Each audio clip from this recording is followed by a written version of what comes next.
bienvenue dans votre émission, bienvenue dans votre émission, bienvenue dans votre émission La Réunion les Lannes, La Réunion les Lannes, La Réunion les Lannes.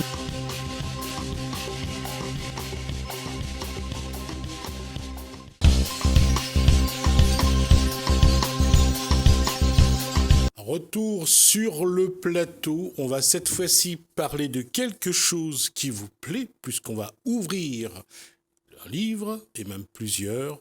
On est dans Cosmo Réunionnais.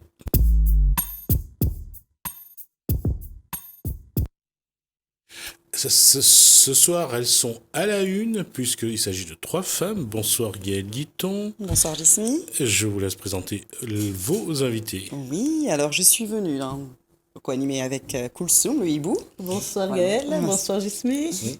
Et invitée ce soir Julie Legrand, qui est éditrice de Alice au pays des virgules. Alice au pays des virgules. Ah, c'est joli. Bah oui, ça fait penser à Alice au pays des merveilles, non? Tout à fait, c'était un petit clin d'œil à l'univers onirique de Lewis Carroll qui m'a beaucoup marqué enfant. Et puis je pense en plus qu'il continue de marquer dans le temps, même en tant qu'adulte. Les lectures jeunesse souvent nous poursuivent tout au long de notre vie. Donc je voulais faire un petit clin d'œil à cet univers-là.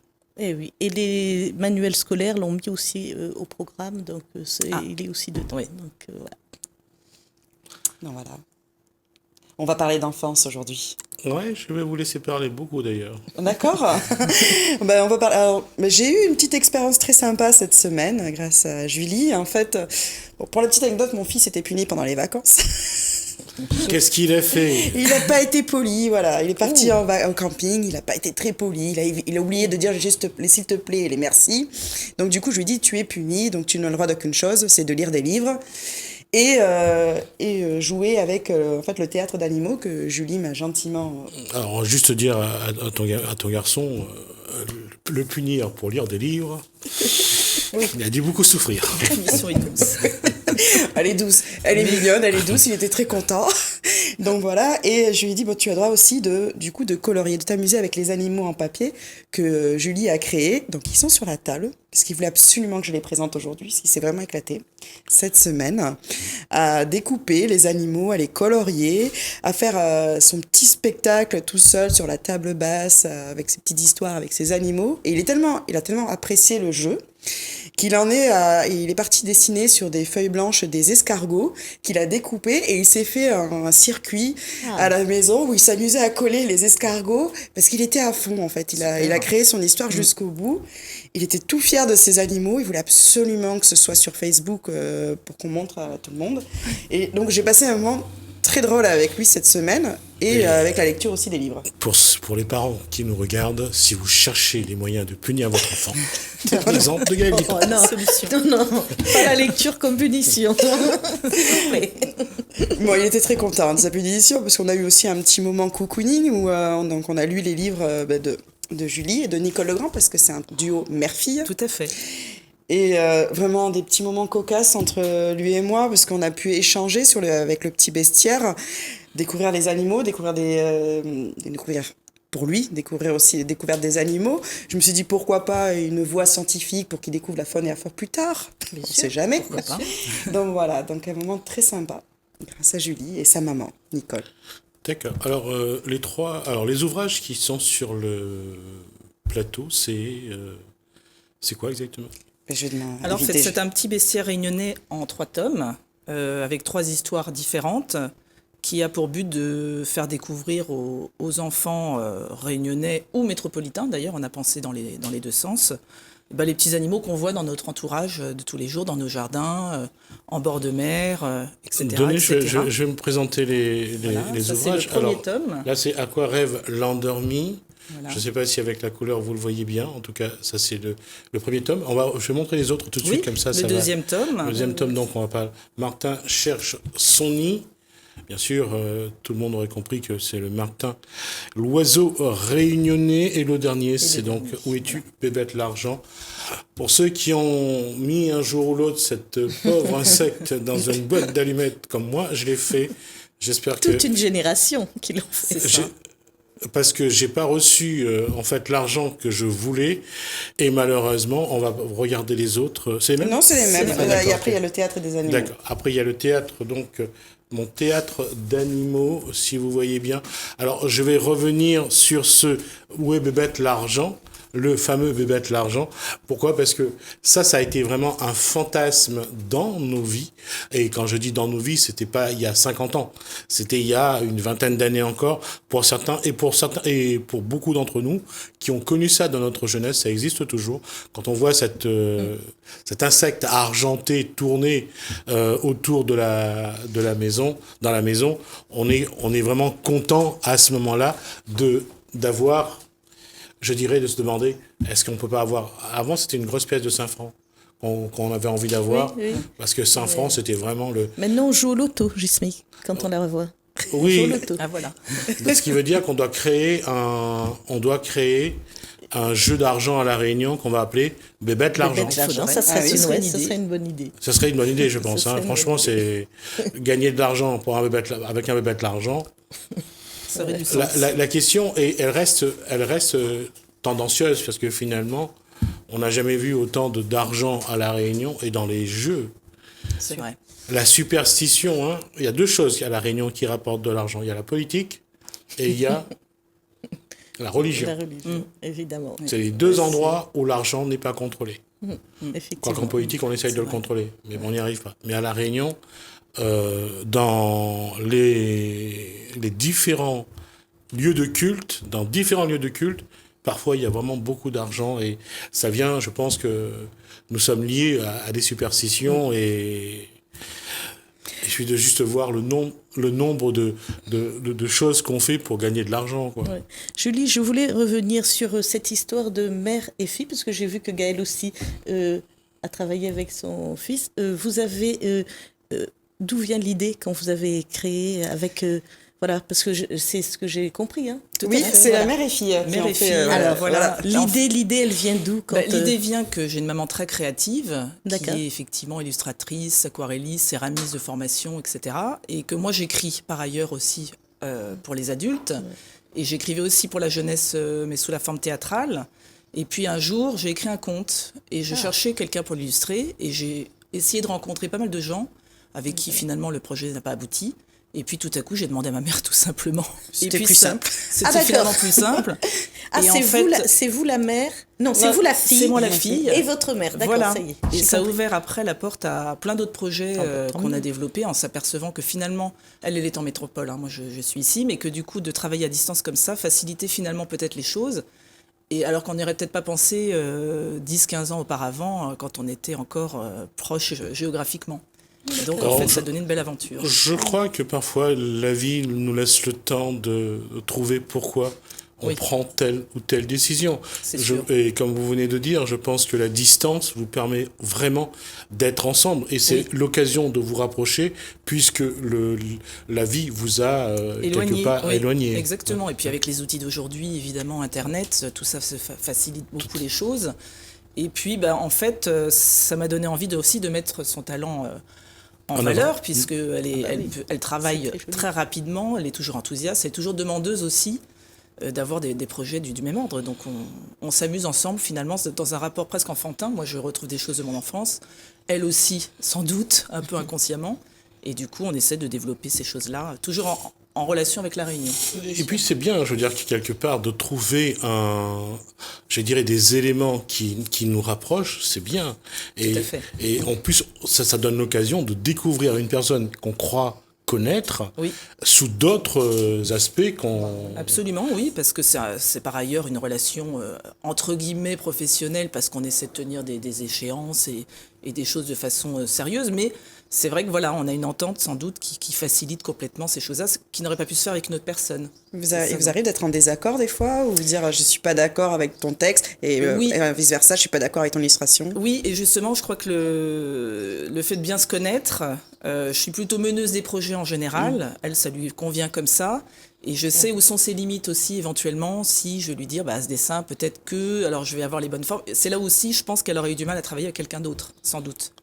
Parce que la question aussi dans cette relation, c'est de ne pas dire c'est pas bon. En fait, on dit et si on fait ça. Tout à fait. Et si on fait ça. C'est-à-dire que de toujours proposer d'autres pistes de travail. Exactement. Et c'est nécessaire, d'une façon ou d'une autre, dans ce genre de travail, la culture, d'une manière générale, et là, puisqu'on parle de dessin, on parle de livres, c'est vrai que c'est normal que chacun ait une façon différente de voir l'aboutissement de tel ou tel projet. Ça, c'est quelque chose sur lequel je pense que vous devez discuter. Oui, absolument. Et ça devient un échange. Et après, on se remet en question soi aussi. On ne va pas être borné sur des choses. Donc, c'est l'échange et la façon de suggérer compte. Et surtout qu'à ce niveau-là, ce qu'on essaye d'anticiper, c'est le résultat et ce que vont dire les gens. Et souvent... On sait très bien que ce soit ça ou ça, les gens vont parler. Mais quelle est la meilleure posture pour que ça fasse avancer le travail? Ça reste, un cheminement, un échange. Et puis après, effectivement, nos univers collent aussi, sans doute spontanément, puisque les choses se font de façon assez fluide. Et puis dans ce cas-là, j'allais dire, puisqu'on parle de culture, il n'y a pas une bonne réponse. Il y a beaucoup de réponses. Après, c'est à chacun de choisir. C'est ça, exactement. Il y a une porte ouverte après dans plein de directions possibles. Et puis on en choisit une et les choses se font de cette façon. Et c'est avant... Pardon. Il y a d'autres projets à venir? Oui, plutôt d'ailleurs dans les cahiers d'activité. On aimerait continuer un peu dans la lignée du petit théâtre. Et aussi un livre pour les tout petits, cartonné. Pour les tout petits, on va dire plus ou moins l'âge de la naissance à 2 ans, je pense. D'accord. Vous avez plastifié? Je vous pose la question parce que ce serait du gros carton même. D'accord. Là, ce serait un livre un peu spécifique, un petit format, très peu de texte. Et puis la poésie de l'image. Parce que l'enfant aime aussi lire dans sa baignoire. Oui.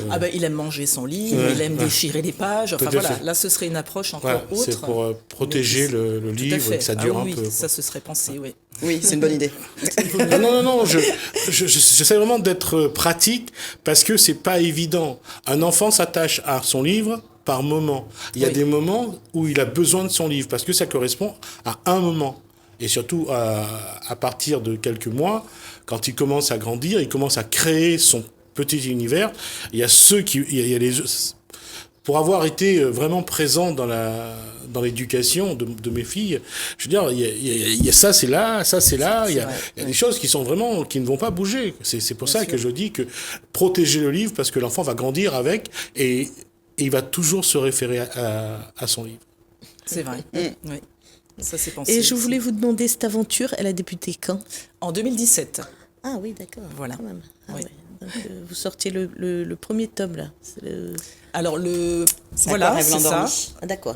2017. Le deuxième est sorti pratiquement la même année, je crois. Et puis le tout dernier, qui est de février de cette année. Voilà, le petit 3e tome pour faire la boucle de tous les animaux. Je vais peut-être vous paraître un peu déplacé dans ma question. Vous êtes de La Réunion ou... Non, moi je suis parisienne d'origine. Je suis arrivée en 2008. Et j'ai commencé, j'écrivais déjà, effectivement. J'avais ce rapport à l'écriture que j'ai voulu développer au maximum en étant ici. Et puis, ma maman vient tous les ans depuis quand même longtemps. Elle est vraiment amoureuse de la nature, des oiseaux. Et donc voilà, ça a été assez facile après de se couler dans cet univers. Alors ma question, c'est comment vous avez découvert ces éléments-là qui sont très typiques réunionnais et... Je crois en écoutant beaucoup les gens parler, en s'intéressant. Et effectivement, vous avez raison. Moi, je connaissais évidemment pas l'histoire de Bébête L'argent en arrivant. Et ça m'a interpellée parce que j'ai trouvé que c'était... du coup, on a envie de soi-même de voir si on a un repère dans son jardin. Et je pose la question ainsi parce que je me dis, voilà, c'est quelqu'un qui vient de métropole qui va parler de la Réunion. Alors que nous vivons il y a des auteurs à La Réunion, nous vivons ces traditions, ces superstitions, mais on l'a pas vu, je l'ai pas vu encore dans un livre. Ces éléments-là. C'est pour ça que je vous ai posé la question. On a le voile de la mariée. Bon, on a le voile de la mariée aussi. Hein. C'est un peu du même style avec les aquarelles, l'histoire donc du voile de la mariée. On retrouve toujours des Des Pas légendes, les c'est bestiaires, ça. c'est ça? Peut-être pas Non, les bestiaires. c'est des contes, des légendes, effectivement. Voilà. Il y a des d'accord, choses c'est qui ça. reviennent. Par exemple, le voile de la mariée, les superstitions, voilà. grand-mère Cal. Voilà, ça revient. Mais sortir de ces éléments-là, on a l'impression que les auteurs réunionnais ont du mal. Alors que, c'est vrai, où es-tu bête l'argent? Martin cherche son nid. Martin est un oiseau, alors que là, on le personnifie un petit peu. Oui. Et à quoi rêve l'endormi? Voilà, c'est simple, mais c'est tellement simple, entre guillemets, que ça en est magnifique. À quoi rêve l'endormi? Ça veut dire qu'il rêve tout le temps. C'est ça. C'est des super jeux de mots. Et ça interpelle l'enfant parce que moi, mon fils, je vois. Bon, on a eu tous les deux chacun notre coup de cœur. Bon, Marius, c'était À quoi rêve l'endormi? Il faisait sa petite histoire, dire mais c'est pas possible, l'endormi peut pas être. Alors je crois qu'il y a un margouillat, il peut pas être un margouillat, donc ça l'a interpellé. Bon, moi, c'était les bébêtes l'argent parce que je trouvais ça très très drôle. Et puis même c'est les répliques que va sortir après l'enfant derrière, parce que pour Bébête l'argent, il m'a sorti maman, ils peuvent pas gagner de l'argent, ils ne peuvent pas être riches, ils travaillent pas. Je fais oui. Voilà, c'est non, pourquoi je dis ça? Parce que regardez, la légende de la petite souris. On perd une dent. L'enfant perd sa dent, il va le mettre sous son oreiller. Il va la mettre sous son oreiller pour avoir une pièce. Derrière, nous, les parents vont passer pour mettre la pièce. Mais cette légende-là, elle a la dent dure, d'une part, et surtout, elle est toujours là. Pourquoi, à La Réunion, pourquoi il faut attendre, et vous ne voyez pas là aucune critique de ma part, mais on n'est pas capable de regarder, nous, notre histoire. Non, il y a de plus en plus. Je suis pas d'accord avec vous parce qu'il y a de plus en plus de contes. Je parle pas de légendes, de plus en plus d'auteurs et d'illustrateurs réunionnais qui se mettent à parler de la faune et la flore de la Réunion, qui l'utilisent et qui créent des histoires autour de ça. C'est très très beau. Pour en avoir acheté plusieurs fois pour mon fils. Là, je prends un exemple dernier qu'il a demandé ce que j'achète, c'est Théo le baleineau. Oui. Donc, c'est un auteur, un illustrateur réunionnais qui fait ses propres dessins, qui fait ses propres histoires et qui nous raconte l'histoire de son baleineau qui s'appelle Théo, donc qui rencontre des requins, qui se perd à un moment donné. C'est l'histoire de la Réunion, c'est de la faune et la flore de la Réunion. C'est tout simple, c'est tout doux et puis c'est parfait. Et puis même, ça peut être destiné à un public autre qu'enfants réunionnais, ça peut être destiné à des enfants métropolitains pour leur faire découvrir les îles, les dom-toms. Voilà, c'est ça. C'était peut-être ça qui nous a poussé, nous, à lancer le projet, effectivement. En tout cas, il y a une chose qui est sûre, c'est que les auteurs réunionnais ont une bonne défendresse en la personne de Gaël Guiton. Et de moi aussi, parce que... Et Cosme également. C'est vrai qu'au départ, quand... Isabelle Joly-Waro a commencé à écrire ses contes. Ils n'étaient pas nombreux sur le marché. C'est vrai que depuis quelque temps, on note une explosion de contes, de légendes, de récits, d'albums sur l'histoire de la Réunion. Alors, chers auteurs réunionnais, ceux qui ont envie vraiment, ceux qui ont commencé déjà et qui ont déjà une production, ou même qui n'ont pas de production, profitez de cette tribune, venez, on ouvrira l'espace en tout cas, pour faire connaître la littérature à La Réunion, quel que soit ce que vous faites, c'est bien, et un peu à l'instar de Madame. Donc, c'est quelque chose que nous avons envie de mettre en avant. Et c'est vrai que j'ai dit que c'est pas simple pour les auteurs à La Réunion, et je dis qu'on n'en trouve pas.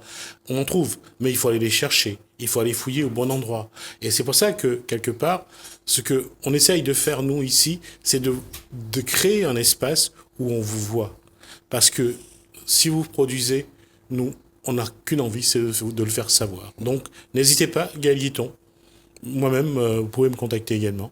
Donc, on est là pour vous recevoir et faire en sorte que ce que vous faites, ça se sache. Je suis tout à fait d'accord. Et la question, encore une fois, puisque on est là-dessus, qu'est-ce qu'il faudrait faire pour que vous ayez plus de visibilité ? Moi, j'ai la sensation que c'est en train de se faire à La Réunion. Étant là depuis une dizaine d'années, je pense que les éléments de communication au départ étaient peut-être un peu compliqués. Moi, je sais que j'ai beaucoup essayé de savoir qui faisait quoi, justement, quel était l'univers littéraire ici. Et je trouve que depuis 4-5 ans, avec certains événements qui ont été mis en place, comme la journée du livre pays par exemple, un certain nombre de salons également. Les festivals. Les festivals, finalement, il faudrait continuer dans cette lancée. Je pense que des émissions comme la vôtre, quelqu'un comme Gaël qui met l'accent aussi et qui nous permettent d'avoir une petite visibilité, les réseaux sociaux, avec des pages dédiées par les partenaires. Moi, je suis plutôt confiante parce que je trouve qu'il y a beaucoup plus de choses depuis quelques années. Je ne sais pas ce que vous en pensez. Oui, la montée des médiathèques. Les médiathèques ont des sites de plus en plus. Exactement. Les sites des médiathèques donc, se font voir, les affiches. Oui. Et puis évidemment, les réseaux sociaux où ils font des appels. Les éditeurs.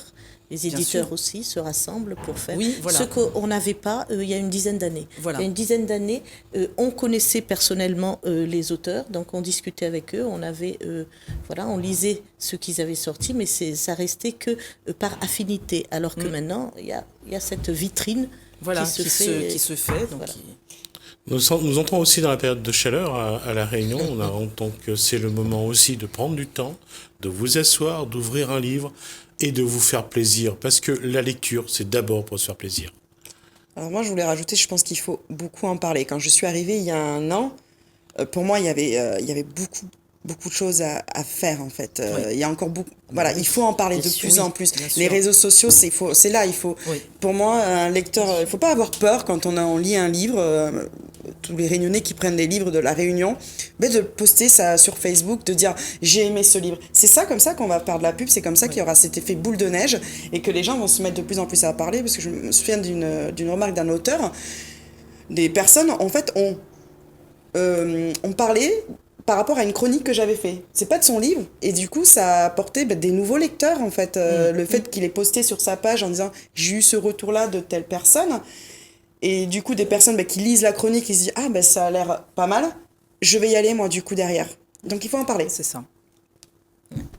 Et surtout, quand on en parle, c'est vraiment un échange.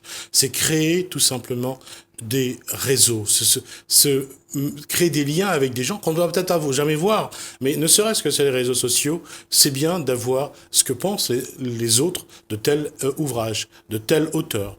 Et rien que ça permet de mettre en lumière beaucoup de choses. Je voudrais insister dans le respect. Parce qu'il m'est arrivé juste une anecdote il n'y a pas très longtemps avec un auteur réunionnais. Voilà, je veux dire auteur, vous proposez un livre, sachez que dans le public, il y a des personnes qui peuvent ne pas comprendre, qui peuvent ne pas aimer.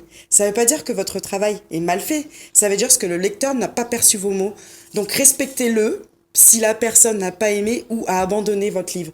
Ça, voilà, Tournez la page. Voilà. Donc voilà, ou dites-vous que c'est pas parce qu'une personne sur 100 personnes n'a pas aimé que votre livre est mauvais ou quoi que ce soit, ça veut dire ce que la personne n'a pas compris, donc n'insultez pas cette personne. Et au contraire, prenez toujours une critique, bonne ou mauvaise, pour vous poser la question, qu'est-ce que je n'ai pas accompli dans ce livre ? Parce que personne n'est parfait, personne n'est infaillible, on essaye tous de faire quelque chose, qu'on le fasse bien, c'est normal, parfois il y a un manquement, mais ça fait partie de la vie. J'insiste pas sur qu'est-ce qu'il a mal fait, l'auteur. C'est que le lecteur, ça m'est arrivé à moi. C'est moi, en tant que lectrice, j'ai fait un blocage sur ce roman. J'ai dû abandonner. J'ai pas pu expliquer pourquoi. J'ai dit c'est pas possible, ça va passer. J'abandonne. Donc c'est pas une raison d'insulter ou quoi que ce soit. Bien sûr. Non, là-dessus je suis tout à fait d'accord. Le respect, c'est la priorité. On n'a pas à dénigrer quelqu'un, que ce soit physiquement ou que ce soit sur les réseaux sociaux, parce que vous vous arrêtez ou parce que vous avez aimé ou pas. Le respect, c'est la première chose, parce que la personne a écrit un livre, c'est son travail. Que vous aimez ou pas, c'est votre problème, mais la première chose que vous avez, c'est à respecter le travail de l'autre. Bien sûr. Et la réception d'une lecture est toujours subjective. Voilà. Une réception, ça va dépendre de nous, de notre âge. Moi, quand je relis certains contes, que je n'ai pas accroché parfois, même les contes traditionnels, je les ai relus à mes enfants et à d'autres âges, et bien la réception, c'est quand même quelque chose qui évolue aussi avec la personne. Donc, c'est pour ça qu'il faut être très tolérant quand on est lectrice, d'une part, quand on est écrivain, d'autre part, et même quand partage. On peut partager deux lectures avec Gaël et n'être pas du tout d'accord sur la C'est même ça, lecture. voilà. Et le lire autrement. Donc voilà, c'est cette ouverture d'esprit qu'il faut essayer d'avoir. Alors, De garder, voilà. garder. Alors, Auteur et lecteur, il faut garder cette Alors, ouverture l'ouverture d'esprit. d'esprit, je pense que je dois être en retard déjà, donc je vais pardon. m'excuser déjà auprès de la régie. Merci à vous. Alors, merci Julie Legrand donc pour ces romans. J'espère avoir le plaisir de vous revoir sur ce plateau. Avec grand plaisir. Pour Merci aborder de d'autres m'avoir sujets. invité. Merci également à Gaël Guiton. Merci à Koulsoum. Ça a Merci, été un plaisir. Gaël. J'espère que vous avez partagé cet échange avec nous. Ça a été vraiment un plaisir de vous montrer que la lecture, ça fait partie de notre vie. Merci à vous de nous avoir suivis. Merci. Bienvenue dans votre émission. Bienvenue dans votre émission. Bienvenue dans votre émission. La Réunion Les Lalles. La Réunion Les Lalles. La Réunion Les Lalles.